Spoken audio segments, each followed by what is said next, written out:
Many companies take great pride in supporting our military. Chevrolet has made a commitment to telling the stories of our returning veterans and recognizing them as our true everyday heroes. One of the initiatives that Chevrolet has been involved with in the past couple of years is something we call Everyday Heroes. And for us to be associated with something as deeply rooted as military and veterans really gets at the core of our beliefs and our support system. So that's what we're most proud of. One of the concerns that you hear when military veterans come back, what's going to happen with their life? Where am I going to live? How am I going to find a job?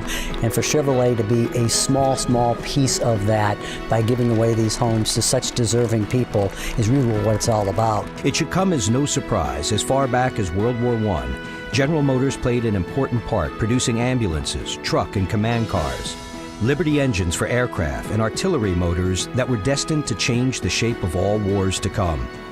Long before there were specialized divisions for making the sophisticated weaponry we know today, General Motors was at the forefront of public corporations that were eager to support our troops. While the assistance in making vehicles and engines for airplanes was obvious, few people realize how involved GM was in the manufacturing of munitions for the armed forces. Not only did we take a plant that built cars and trucks and reworked it to have things which you might associate with General Motors, which is vehicles and tanks, but when you start talking about ammunition and guns and some of the things, that's a completely different type of operation that takes a logistical, reworking of a plant to support the effort. So it was quite a fascinating time in our history.